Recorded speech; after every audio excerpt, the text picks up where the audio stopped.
Assalamualaikum pada semua adik-adik. Okey, hari ini kita akan belajar bidang ibadat. Okey, untuk tahun 6.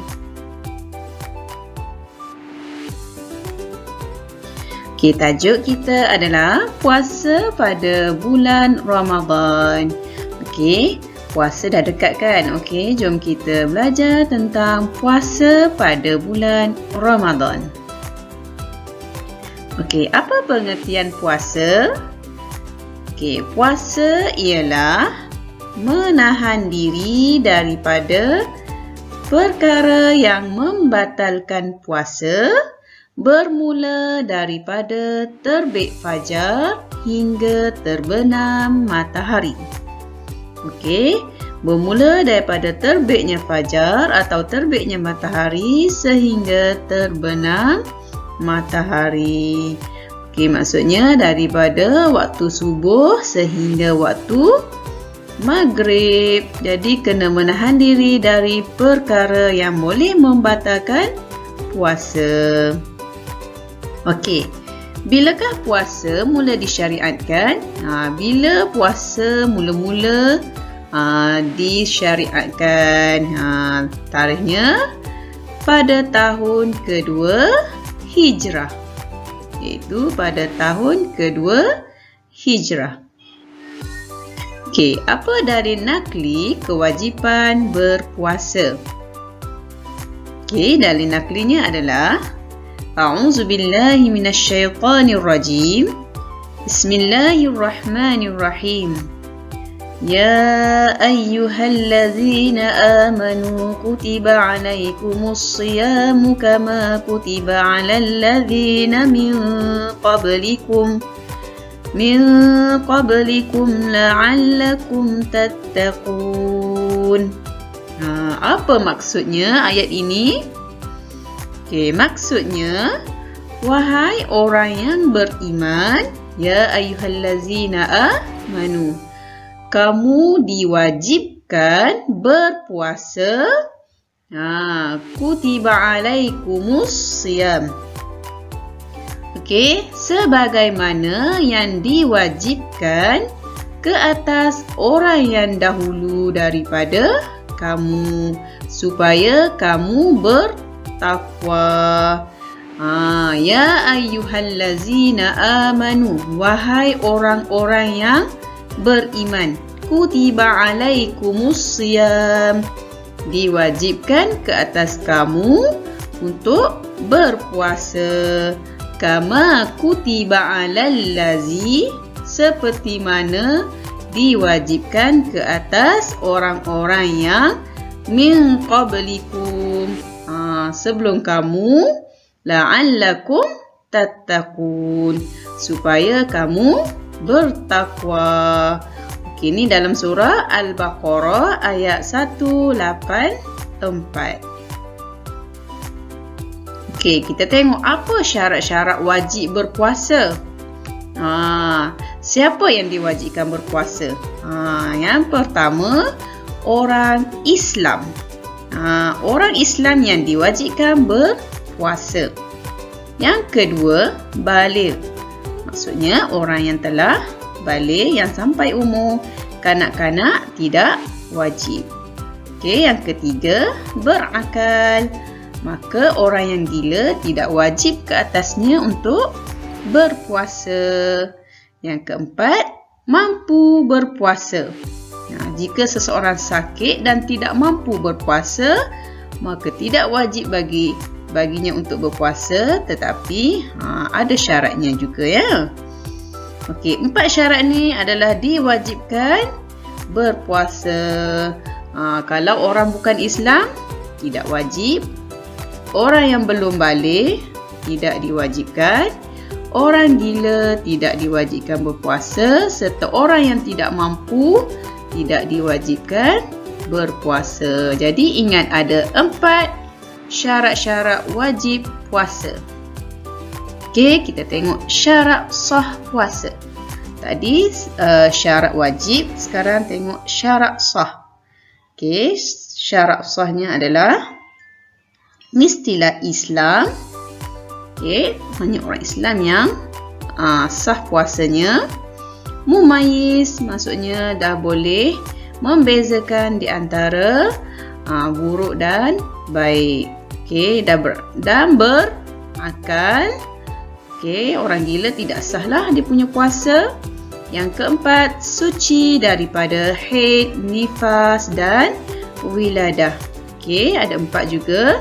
Islam, mumayyiz, berakal, suci daripada haid, nifas dan wiladah. Ni, bila dah cukup yang ni, maka sahlah puasa. Okey, bagi kanak-kanak ataupun murid tahun 6, puasanya dah sah. Jadi Islam, mumayyiz, berakal dan suci daripada haid, nifas dan wiladah. Okey, kita tengok rukun puasa. Ada berapa rukun puasa ya? Okey, rukun puasa yang pertama adalah niat. Ingat lagi tak? Setiap ibadat yang kita lakukan mesti mulai dengan niat. Okey, macam mana niat puasa di bulan Ramadan? Okey, niatnya sama-sama baca ya. Nawaitu shauma ghadin an adai fardhi syahri ramadana hazihi sanati lillahi ta'ala. Maksudnya, sahaja aku berpuasa esok hari bagi menunaikan fardu bulan Ramadan tahun ini kerana Allah Ta'ala. Sahaja aku berpuasa esok hari. Jadi kita niat bila kita niat pada bulan Ramadan setiap hari, iaitu sebelum masuk waktu subuh ataupun semasa bersahur ataupun pada waktu malam. Kita niat pada waktu malam sebelum subuh. Okey, semua orang boleh ingat niat ni. Siap ada yang nyanyi lagi. Okey, apa rukun puasa yang kedua? Yang kedua, menahan diri daripada melakukan perkara yang membatalkan puasa. Jadi rukun puasa ada 2 sahaja. Yang pertama niat, yang kedua menahan diri daripada melakukan perkara yang membatalkan puasa. Hanya 2 sahaja rukun. Okey, kita tengok sunat puasa. Perkara sunat yang kita boleh lakukan semasa berpuasa. Pertama, sunat kita bersahur. Kedua, kita mentakhirkan sahur ataupun melewatkan sahur, tetapi janganlah sampai masuk waktu subuh. Mentakhirkan sahur maksudnya bukan kita bersahur pukul 12, pukul 1. Maksudnya kita bersahur dekat-dekat dengan waktu imsak. Pukul 5.30. Kalau subuh pukul 5.45, kita makanlah pukul 5.30 kan. Okey, yang ketiga, menyegerakan berbuka. Masuk waktu azan terus berbuka. Berbuka dahulu sebelum solat maghrib. Okey, yang keempat, berdoa sebelum berbuka. Kena ingat doa sebelum berbuka. Okey, yang kelima, disunatkan berbuka dengan rutab atau tamar. Okey, kurma tu kan. Kita biasanya makan kurma hanya pada bulan Ramadan. Ni disunatkan juga. Okey, tengok perkara yang membatalkan puasa. Hati-hati ya. Jika anda melakukan perkara ini, maka puasa anda terbatal. Okey, yang pertama, makan dan minum dengan sengaja.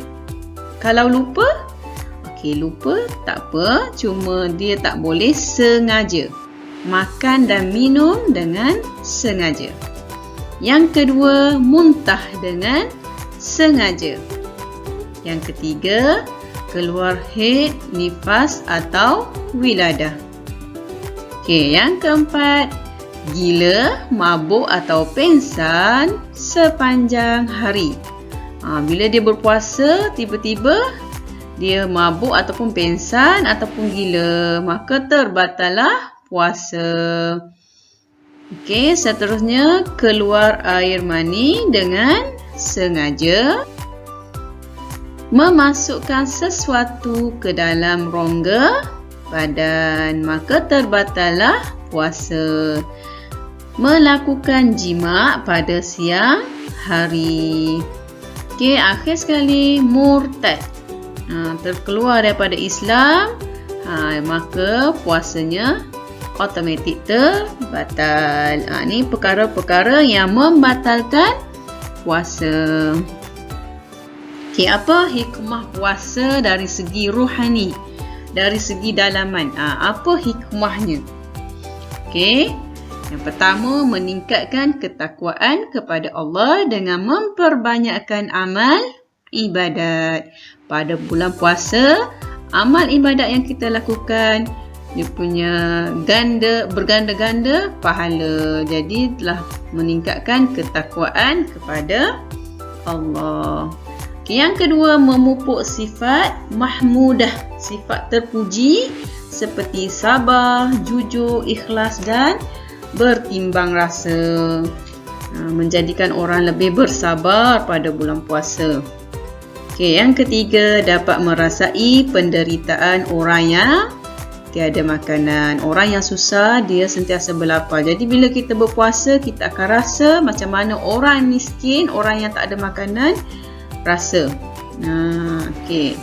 Ni dari segi rohani. Okey, apa hikmahnya berpuasa dari segi jasmani, dari segi badan kita macam mana?